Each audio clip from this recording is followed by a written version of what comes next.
Hello everyone, welcome back.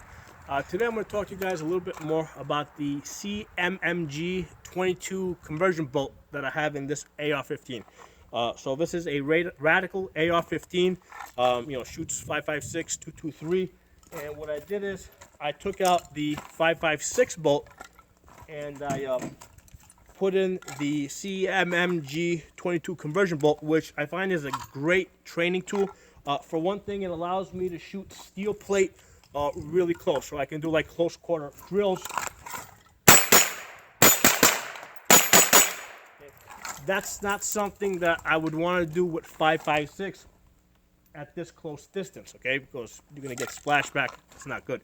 What I've been working on in the last week or so, I've been trying to figure out what the point of impact shift is when I go from 5.56 to the 22 conversion bolt. Because here's the thing, this scope is zeroed in for 50 yards with the 5.56. Okay, so at 50 yards I get a bullseye, and at 200 yards it gives me a second zero.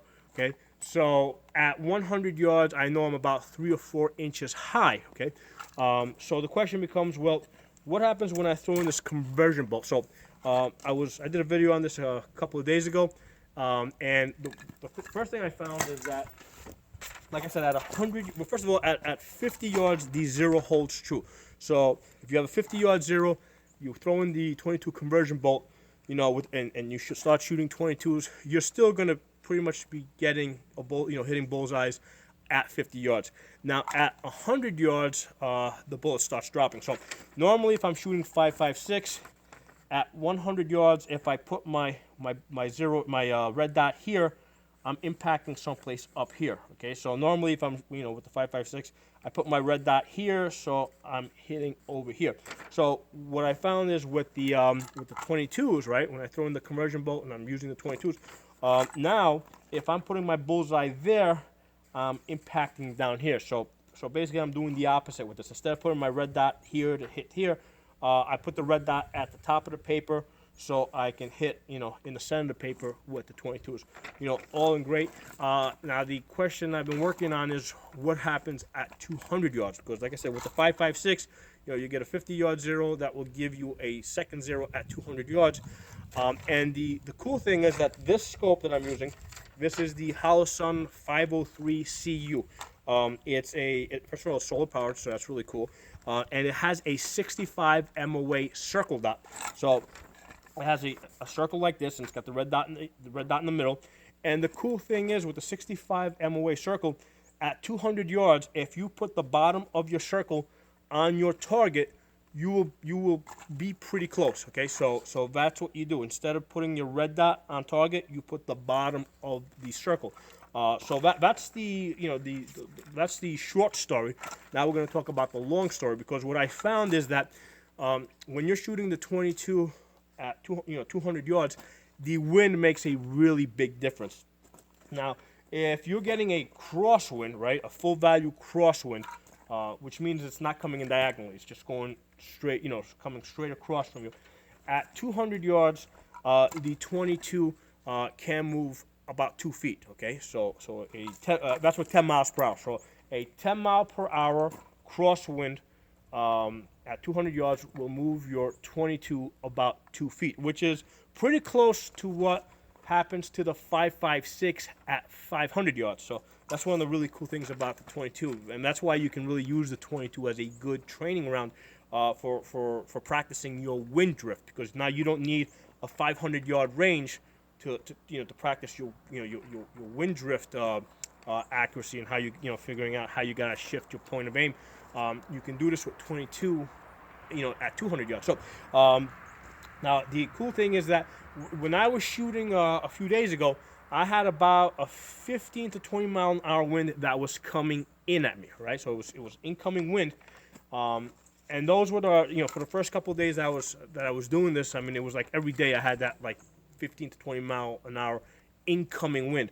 So when I was first of all, the target I was using was this Ford, okay, this cardboard box that I've opened up, and this is basically two and a half feet across by 3.5 feet long. So this is pretty cool, you know, about the size of a man-sized target. So really cheap target, you know.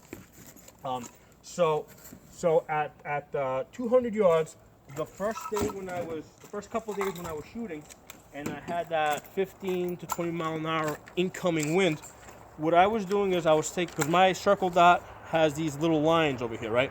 So I took this line over here, and I was taking the bottom portion of this line,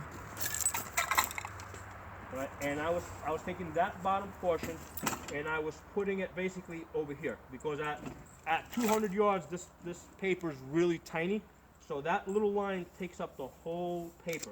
So I was anchoring basically to the bottom of the paper, and that was giving me hits, you know, close to the center of the paper. Okay, so that worked out pretty good for a couple of days. That worked out good for a couple of days, and I thought I had it all perfectly, you know, worked out. And then I go to shoot today, and today I don't have that incoming wind. Okay, I mean sometimes it picks up a little bit, but for the most part, you know, what I did today is since it was stopping, I was waiting until the wind kind of died down to take my shots, and I was able to observe the effect. So the first time I was shooting, right, and I put this this little line over here. When I anchored it to the paper here, right, the bottom part, I got 3 hits up here. Okay, actually 4. 1, 2, 3, 4. And this is 4, you know, out of 10 shots that I took. And so basically, most of them went up here. So without that incoming wind to slow down the bullet was going a bit faster. So all of a sudden, it had, you know, it was able to maintain more lift, you know, or rather, it didn't. The wind didn't slow down the bullet enough so that gravity had enough time to pull it down. So what I did next is, you know, I said, let's try something different. And I experimented with a little bit, and I figured out that at 200 yards, when I have no incoming wind, I took this line over here, right? So you've got this line. I took the top part of this line, and I put the top part of that line at the bottom of the paper. So the line was now over here. So instead of having instead of having it here and the top part up here, now the line is, the top part is from here to here, and I was able to hit center mass. So that's a pretty significant change. That's almost about 2 feet of change. You know, because basically I went from here to up here. You know, it's a little bit more. Yeah, it's like a full 2.5 feet. So I did 2 groupings. The first grouping I got 7 out of 10. You know, spread out through this whole paper. And like I said, this paper is about 2.5 feet across by 3.5 feet long. And then I did a second grouping, and I got 8 out of 10. So you know, I would call that pretty effective fire. So I'll show you the holes. So this is at 200 yards, using using that circle dot as an anchoring point. You know, I've got 1. Okay, I'm just looking at the second grouping now, not the first one. This is the one I got 8 out of 10. Got 1, 2, 3, 4. There's 2 in that one. 5, 6, 7, and 8. Okay. So the second grouping is the one without the circle. The first grouping is the one that I marked with circles. So the reason why I pointed that out is because I wanted you guys to see how it's spread. Okay, so you can get an idea of what the spread is. Again, like I said, this is 2.5 feet across by 3.5 feet long. I got 1, 2, 3, 4, 5, 6, 7, and 8 up there. So this is really cool. This is really interesting to me, and I'm very curious to find out if I, it'd be interesting if I get a day where I have outgoing wind at 20 miles per hour, 15 to 20 miles per hour. I want to see what that does to the bullet, because I can definitely see the incoming wind slowing it down, but an outgoing wind, I don't think that's going to speed it up. So I don't think I don't think it'll change it that much, but that remains to be seen. But that's that's what I have to report to you guys. Basically, if you're shooting 200 yards and you throw in this conversion bolt, right, where you have if you normally have your rifle sighted in for a 50-yard zero, right? And then you throw in your 22 conversion bolt. If you're shooting 200 yards, what you do is use the bottom of your 65 MOA circle dot to get on the target. Now you may, because your rifle may have a slightly longer barrel or a shorter barrel, your bullets might be a little heavier or a little bit lighter. I was using these Blazer. These are 38 grain, 38 grain lead round nose bullets.